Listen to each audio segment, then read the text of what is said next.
महाकालेश्वर ज्योतिर्लिंग ये धरती पर मौजूद ऐसा ज्योतिर्लिंग है जिसे अगर आप सामान्य तौर पर देखेंगे तो ये आपको बिल्कुल ही सामान्य लगेगा, लेकिन जैसे ही आप इस लिंग को मन और दिल से महसूस करेंगे तो आपको अंदर से ये हिला कर रख देगा। जी हाँ, ये सच है। मुक्ति और मोक्ष की चाह रखने वालों के लिए ये ज्योतिर्लिंग ठीक उतना ही महत्वपूर्ण है जितना कि जीवन जीने के लिए सांसों की। दोस्तों, क्या आपको पता है कि महाकालेश्वर ज्योतिर्लिंग जिस शहर में स्थित है वहाँ कोई भी नेता, मंत्री, राज परिवार के लोग रात में नहीं रुक सकते हैं। अगर कोई रुकता भी है तो अंजाम बहुत बुरा होता है। दोस्तों, आपको जानकर हैरानी होगी कि मंगल ग्रह का जन्म भी यहीं हुआ था। महाकालेश्वर मंदिर के आसपास वैज्ञानिकों ने शोध किया और उनको कुछ ऐसे चीजें मिली जिसे देखकर उनकी आंखें फटी की फटी रह गई। आखिर क्या है इन सभी का रहस्य? इन सारी बातों को जानने के लिए इस वीडियो को बड़े ही ध्यान से और अंत तक जरूर देखिए। नमस्कार दोस्तों, आपका मेरे YouTube चैनल पे स्वागत है। अगर आपको मेरे वीडियो अच्छे लगे तो इसे लाइक, शेयर एंड सब्सक्राइब ज़रूर करिएगा। तो चलिए इस वीडियो की शुरुआत करते हैं उज्जैन की धरती से, जहाँ महाकाल विराजते हैं। काल के दो अर्थ होते हैं, एक समय और दूसरा मृत्यु। महाकाल को महाकाल इसलिए कहा जाता है कि प्राचीन समय से ही यहीं पर संपूर्ण विश्व का मानक समय निर्धारित होता था, इसलिए इस ज्योतिर्लिंग का नाम महाकालेश्वर रखा गया है। 12 ज्योतिर्लिंगों में से महाकाल ही एकमात्र सर्वोत्तम शिवलिंग है। कहते हैं कि आकाश में तारक शिवलिंग, पाताल में हटकेश्वर शिवलिंग और पृथ्वी पर महाकालेश्वर हिमानी शिवलिंग। उज्जैन में महाकाल के प्रकट होने से जुड़ी एक कथा भी है। दरअसल दूषण नामक असुर से प्रांत के लोगों की रक्षा के लिए महाकाल यहाँ प्रकट हुए थे। फिर जब दूषण का वध करने के बाद भक्तों ने शिवजी से उज्जैन में ही वास करने की प्रार्थना की तो भगवान शिव महाकालेश्वर ज्योतिर्लिंग के रूप में यहाँ प्रकट हुए। महाकालेश्वर मंदिर में हर सुबह महाकाल की भस्म से आरती होती है और श्रृंगार किया जाता है और उन्हें ऐसे ही जगाया भी जाता है। इसके लिए वर्षों पहले शमशान से भस्म लाने की परंपरा थी।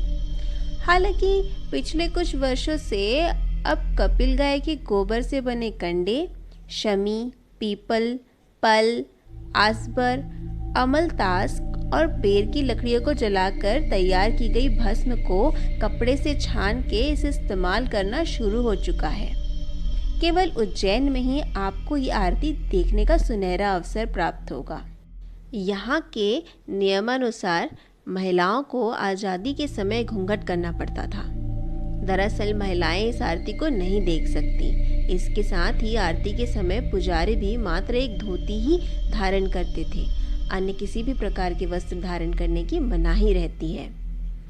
महाकाल की भस्म आरती के पीछे भी यह मान्यता है कि भगवान शिव जी शमशान के साधक हैं। यही कारण है कि भस्म को उनका श्रृंगार आभूषण माना जाता है। इसके साथ ही ऐसी भी मान्यताएं हैं कि ज्योतिर्लिंग पर चरित भस्म को प्रसाद के रूप में ग्रहण करने से सारे रोग और दोष से मुक्ति हो जाती है। महाकाल के दर्शन के बाद जूना महाकाल के दर्शन करना बहुत ज़रूरी है कि महाकाल प्रांगण में ही स्थित है। उज्जैन में 3.5 महाकाल विराजमान हैं। महाकाल भैरव, कड़कालिका और अर्धकाल भैरव। यदि महाकाल बाबा और जूना महाकाल बाबा के दर्शन किए हैं तो यहाँ के भी दर्शन करना ज़रूरी माना जाता है। वर्तमान में जो महाकालेश्वर ज्योतिर्लिंग है वह 3 खंडों में विभाजित है। निचले खंड में महाकालेश्वर, मध्य खंड में ओमकारेश्वर और ऊपरी खंड में नागचंद्रेश्वर मंदिर है।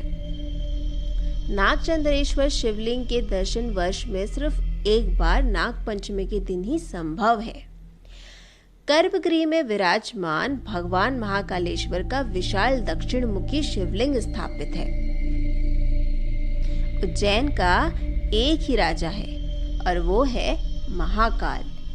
बाबा विक्रमादित्य के शासन के बाद से यहाँ कोई भी राजा हर रात नहीं रुक सकता। जिसने भी यह दुस्साहस किया है उसकी सत्ता हाथ से चली गई।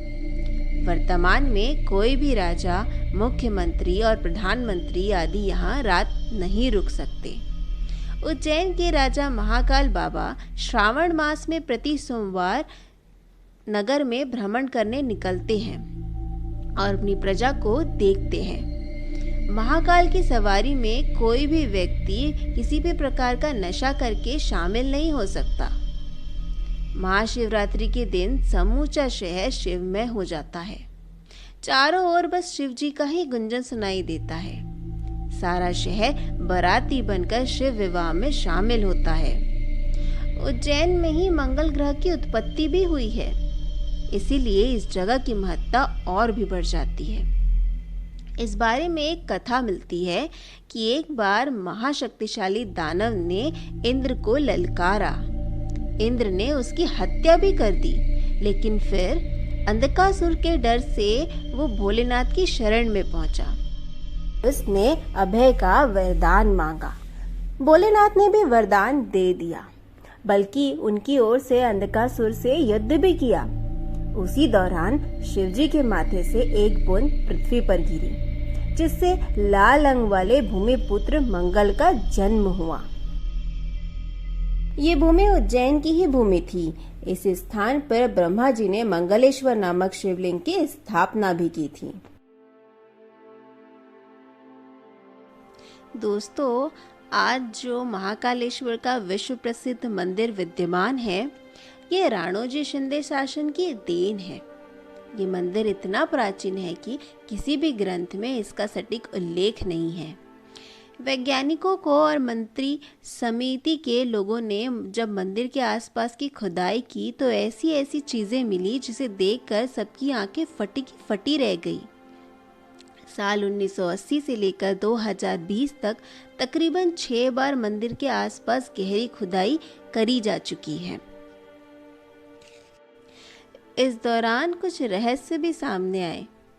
1980 में सिंहस्थ महापर्व के समय मंदिर में नंदी हॉल का निर्माण किया गया। इस दौरान हुई खुदाई में प्राचीन मूर्तियां प्राप्त हुई। वर्ष 2004 में पुनः खुदाई की गई। इस हॉल को जूना महाकाल मंदिर परिसर तक बढ़ाया गया। उस दौरान भी कई मूर्तियां मिली थी। 2014 में फैसिलिटी सेंटर व टनल निर्माण के लिए मंदिर में गहरी खुदाई की गई। उस समय मंदिर में कंकाल भी मिले।